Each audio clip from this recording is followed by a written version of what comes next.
When I heard what the UFC fighter said about Michelle Obama, even it annoyed me. It annoyed me because I was like, what did this woman do? What did this woman do for these? The rumors started from right-wing people, the media. Then Alex Jones took it and ran off with it. And then you know what happened with Joan Rivers. But here's the thing that's, I know Joan is not here, but hey, she was a public figure. We're not going to act like this woman didn't spend the majority of her life under the knife trying to fix her face because she said she was just constantly ridiculed. And then she turned around and did the same thing to an American black woman that was done to her. I'll be back.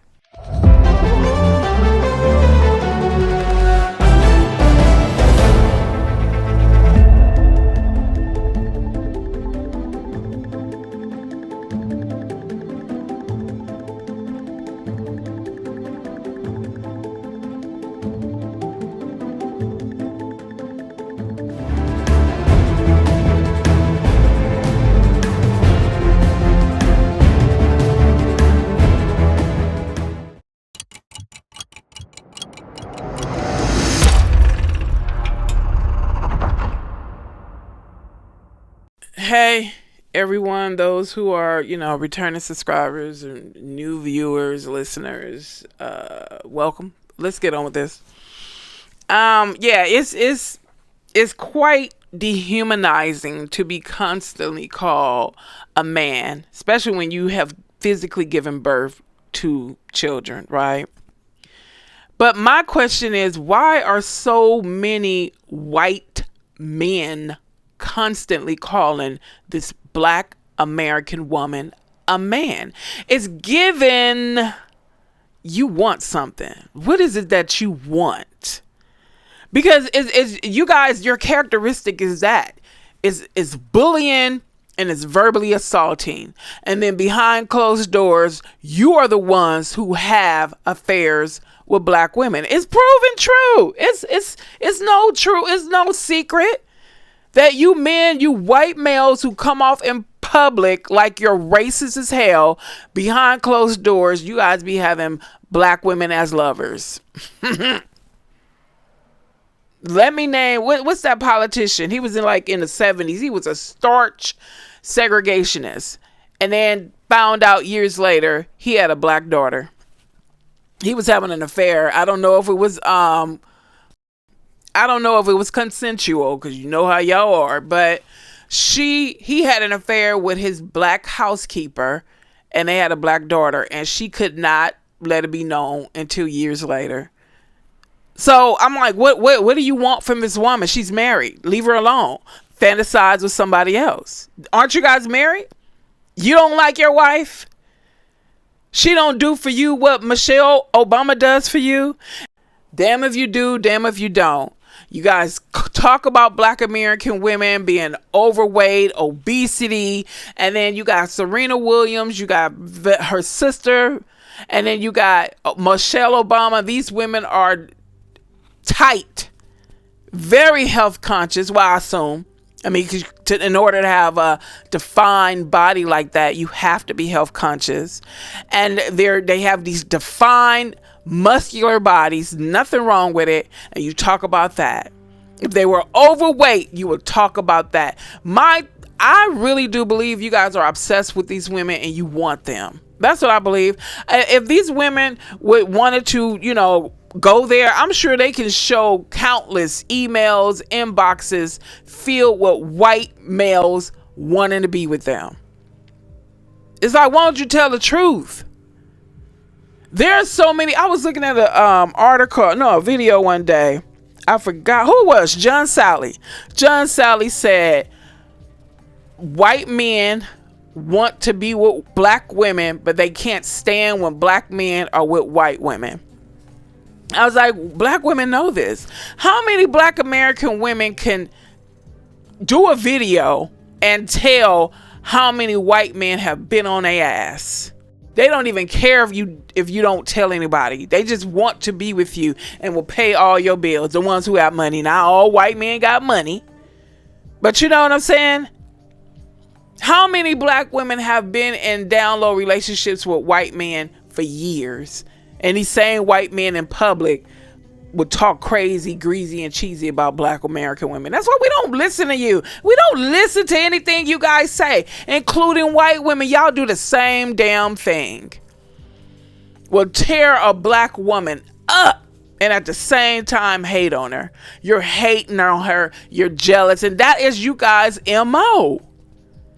That's the whole thing with you guys when it comes to black American people. You are so envious and jealous and insecure that it's sickening.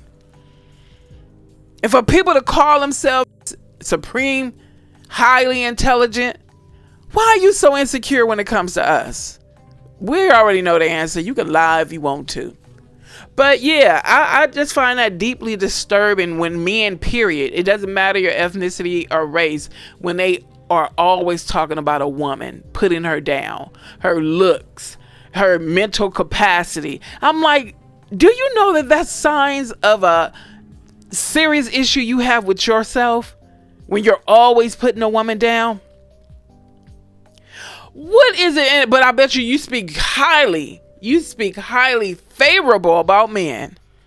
You know what I'm saying, but I'm not saying. It's like if you guys come out and be honest about your sexuality, you will have so much more peace, or you will finally have peace in your life. Either you want to be with this woman, or you envy her because you want to be like her. When you guys gonna realize that we really don't give a flying F what you say about us? It's been that way for centuries. We really don't. Because we know your secrets. Just like on the plantations day. During the plantation days, they knew your secrets. So whatever way you try to act in public, they knew your true, deep, dark, disgusting, disturbing, child abusing, man, woman abusing secrets. You even would abuse your own families. Well, let's get on with this. I did a little research. I had to put something together with this video to give you guys, those of you who are interested, a detailed description of how this country consistently show disparity when it comes to black American women and how they look, and white women. Oh my God. I was about to laugh. Sorry. Let's go on. When I saw what they said, when I saw what that guy said about Michelle Obama this week, then I thought about how they treated, and then I'm using Barbara Bush as an example because she was a first lady. So since you guys are stuck on looks, right? You guys, you want the world to be perfect because you think for some reason you're perfect. You think your blonde hair and blue eye makes you perfect. No, it's recessive. It's not perfect. It's actually a sign of inferiority. If you want to look it up, I'm not calling you inferior. Your genes and DNA is saying that. Okay. So I thought about, when I heard what he said about Michelle Obama, what came to my mind is, wait a minute, did they talk like this about Barbara Bush? She was the first lady. I remember how Barbara Bush looked. I don't remember people talking about her like I was like, well, why are you guys talking so much about Michelle Obama? If you're basing it on looks, let's be fair. Okay? Let's be fair. Okay. So, the UFC fighter looks at Michelle Obama and calls her a man. A whole man. On camera. Went viral. Millions of people laughing. But Barbara Bush, who this woman has some incredible masculine features. Broad shoulders. All that, the whole 9 yards. But you guys called her America's grandmother. How does that work? Y'all saw what happened. This UFC fighter goes on a podcast, looks at the picture, says the disparaging things about Michelle Obama. And people laughed and agreed. And I'm sitting here like, Y'all really doing this to a Black American woman who carried herself with more grace and dignity than any first lady in modern history? Princeton and Harvard. I mean, a woman could dress. Let's be. Hey, is that what it is? You bother about because she could dress? Oh, okay, that might be it. She planted a garden and y'all lost your minds over that. But here's the part that really gets me. Barbara Bush, wife of George H.W. Bush, mother of George W. Bush. Barbara Bush has strong lines, strong jaw, broad shoulders, short hair, almost masculine in her cut. She was built sturdy. She stood next to presidents, and nobody ever questioned whether she was a woman. Nobody called her a man. Nobody dissected her features on a podcast and laughed. They called her America's grandmother, dignified, classy, strong features that you guys judge Michelle Obama for. You were mute when it came to Bush. Now, here's where it gets interesting, because this didn't start with Michelle Obama. This is a pattern, and y'all need to know the history. New Orleans, Louisiana, black women, free black women, were wearing their hair in beautiful, elaborate styles. They were adorning themselves. They were walking through the streets looking stunning, and white women, they couldn't take it. That's why I can really believe that, even though they said Alex Jones and it started by the right wing media, and Alex Jones just, kept hammering it in, I guarantee you a white woman said it privately to her husband and he took it to the public. I bet you it happened that way. Let's continue. And the white women, they couldn't take it. They went to the Spanish governor, Esteban Rodriguez, complained, said black women were attracting too much attention from white men, said it was a threat to their social order. So the governor passed a law, the Deegan Law, forcing black women to cover their hair with head wraps. You hear me? They literally legislated black women's beauty because white women were too intimidated to compete. They couldn't out-beauty us, so they outlawed us. Now check this out. Sarah Bartman, early 1800s, a South African woman whose body, her curves, her features were so striking that white Europeans put her in a cage, literally caged her, and charged people money to come look at her, turn her body into a freak show because her beauty didn't fit their narrow standard. They were so intimidated by what she looked like that they had to dehumanize her to feel powerful again. There's Josephine Baker. Y'all know Josephine, American-born black woman, one of the most beautiful women to ever live. She could dance, she could sing, she could command a stage like nobody else. But America couldn't handle her. They wouldn't celebrate her. They wouldn't let her sit in the front of the theater she was performing in. She went to Paris, and Paris lost their mind. They made her a star. They put her on magazine covers. They called her the Black Venus. France celebrated what America couldn't even look at, because white America was too intimidated by a black woman who didn't shrink herself. And that is what Michelle Obama refuses to do. She don't give a damn how intimidated you women are. She is not gonna shrink herself down to make you feel comfortable. See, that's your problem, white America, racist white America. I'm speaking to you. You want us to make you feel comfortable. Why the F do you think we should do that when you spent over 500 years making us as uncomfortable as possible in our country? Same playbook, different century, different woman, same playbook. Now let me go deeper, because this isn't about beauty standards. This is about power. When you demean a black woman's body, you're telling her, you don't belong here. Michelle Obama walked into the White House, a house built by enslaved black people. They spent 8 years trying to make her feel like she didn't belong. She's a man. She's an ape in heels. Remember that? A whole school principal said that. She looks like a linebacker. And Barbara Bush, Same White House. They built her pedestal. Nobody questioned her womanhood. Nobody dissect her jawline. Because when a white woman has strong features, she's stately. When a black woman has the same features, she's aggressive, masculine, a man. They did it in 1786 with the Tegan laws. They did it to Sarah Bartman in the 1800s. They did it to Josephine Baker. They did it to Serena Williams. And now they're doing it to Michelle Obama. You know what? I wish these women could catch y'all by yourself. I do. Oh my God, there they go. There she goes, the violence. You the guys are the ones who introduced violence to this country. Why y'all acting brand new? Come on, stop. Knock it off.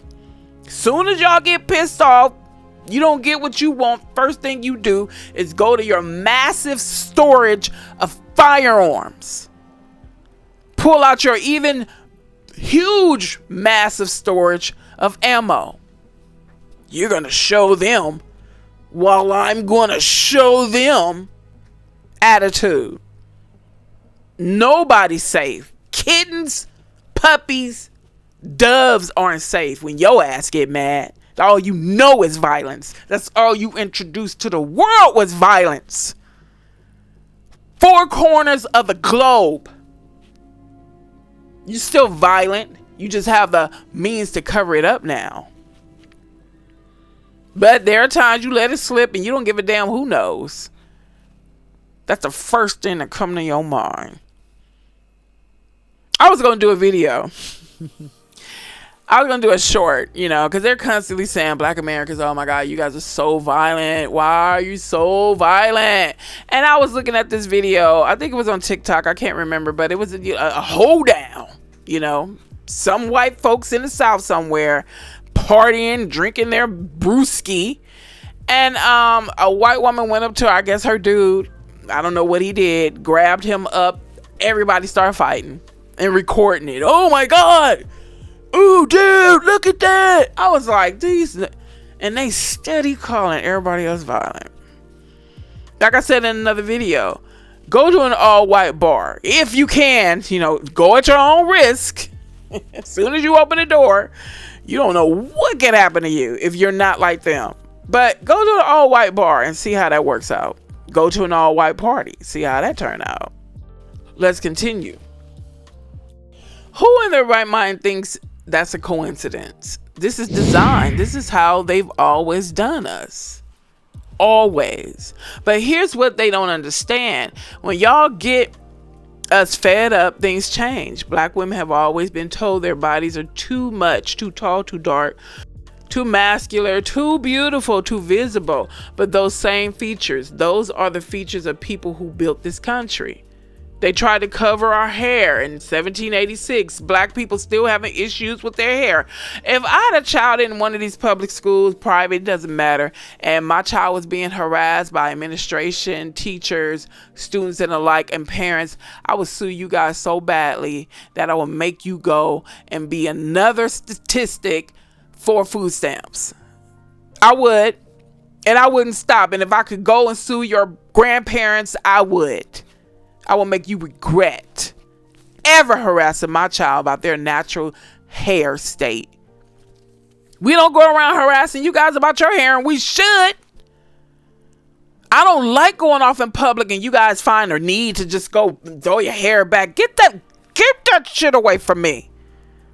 I don't know what's in your hair. And I'm serious. I'm not even being funny. I don't know nothing about lice treatments, and I don't want to learn because I got too close. So stop flinging your hair in my direction. Do you know how I feel when I get in my car sometimes? I might drop something on the floor and I see long strands of hair on the floor of my car. I'm not even talking about my house. I get disturbed. Ooh. I gotta find some paper towels and tissue because I refuse to pick it up with my fingers and toss it out my vehicle. So let's not start talking about hair. Do not do it. I promise you, you wouldn't win. Let's continue. We turn head wraps into crowns. We turn head wraps into crowns. They put Sarah Bartman in a cage. Her name still lives. They ran Josephine Baker out of America. She came back a hero and got a French military funeral. Michelle Obama, she walked into the White House and never once shrunk. We have always known how to build, even when they burnt it down. When insecure, barbaric, DNA Neanderthal people burned things down, we always knew how to rebuild it. We always know how to walk out with our heads up high, no matter how many hateful daggers are stared at us. And it's not just white folks, it's all of them. I was just talking to my sister about this. There's a place, a business, I'm not even gonna name the business, but it's a business we go to, and the man who owns the business, he is Jewish, but he cool. He is cool. He's one of them Jewish guys that make you forget the history of them. But you don't forget, but you forget. And whenever we go in that place of business, he treats me and my sister like royalty. And I'm not emphasizing. I'm not exaggerating, I mean. And guess who he has employed working for him? Hispanic women. And guess how they treat us? Even his wife is cool. Wife, very sweet, cool. And yeah, you can say, well, you're spending money, so of course. Well, some people don't have the decency to respect you even when you're spending money. Hint, hint, blackout. So some people actually have the sense to know if somebody is spending money, no matter how large or small, I'm going to treat them with respect. But you got some people so effing entitled. But they're learning a very, very good lesson. But anyway, the majority of his staff are cool. The only ones I had an issue with are the Hispanics. But it wasn't like an issue where I'm like, you know what, if you don't take care of these individuals, I'm going to take my business somewhere else. It's like a little fly buzzing around your ear, like, get out of my ear type thing. It's like, it's not even that big of a deal. And another time I left out of the business, and somebody was selling fruit on a corner in downtown LA, and it looked good. So I went and bought some fruit, and as I'm buying the fruit from the Hispanic fruit seller, the guard who works in the shop came up and just started having a full-blown Spanish conversation. I turned and looked. See, Black Americans, y'all gotta stop being so effing polite. And you ain't gotta be all extra either. You can say what you gotta say and be very assertive with it. Dignified, right? I turned and looked at him. I said, excuse me, do you not see me conducting business with him? You're having a whole full-blown conversation in Spanish while I'm buying some products from this man. Oh, excuse me. I'm like, what the F? You're so entitled and disrespectful. Anybody with manners and common sense would know you don't do that. You wait until the person's finished with their transaction and, talk to them. You wasn't doing nothing but talking. I was like, ugh. And next time I go in there, I'm gonna tell. I was about to slip and tell his name. I'm gonna tell him what you did. But next time I went in there, I didn't even say anything because I was like, he ain't even worth it. But you better tread lightly. So that's all I'm saying. Black American women, don't let these people. And I know it's some of our. Okay, I'm not even gonna go there, but don't let these men intimidate you. And then what tripped me out is some of the men that be Alex Jones. Why do these funny looking men always got something to say? What is your issue? I used to say this all the time. I used to work with the public, the general public. You know who I had the problems with? The funny looking men. It never fails. I always had a problem with the men that, if you were into looks, you wouldn't give him a second look. Second thought. Wouldn't give it to him. Those are the ones I always had an issue with. But the fine men, the men that you do a double take and you try to play it off like, ooh. They will be respectable. If they ask you a question, go sit down, whatever. No problems with them. Nothing. I had no problems with them fine men. Matter of fact, I will be looking for them. Oh, there you go. But the funny looking ones, like if you don't go home and talk to your mama about your issues and get out my face, why is it the funny looking white men and men in general always got something to say? Women, go do a test. Go check for yourself. Go look at platforms where men are speaking harshly and crazy and about women, seeming like or sounding like they're jealous, bitter because somebody hurt their feelings. How many of those men, those podcasters, are fine? You know, that kind of fine where you're not really even listening to them. You're just looking at them. You just look at their podcasts, their videos, because they look so good. You're not even really listening to what they say. They could be talking about what cereals they like. You know, on Mondays I eat this cereal. Friday, you know, and you just be like, oh, okay. You like a lot of milk, or you're not even tripping because they look that good. How many of them get their asses on camera and talk crap about people? Most of them are insecure. You tell them they look good, they don't even believe it. It's the ones who got an issue with how they look and they know they don't look good. Those are the ones that talk the loudest. Test it out for yourself. Some of y'all sitting back listening now like, yep, last week I was going to the store and this guy that I would not give a second look got mad because da-da-da-da-da. And then, a couple of months ago I ran into this fine man, accidentally bumped into each other. He looked like he was bashful. Like he was trying to hurry up and get out the way because he was so nervous. Them kind of men, they just okay. I'm out, y'all. I'm out. Thank you for checking this out. If you went on to the end, thank you for liking, subscribing, hyping. Sharing is caring. And I will see you guys in the next video.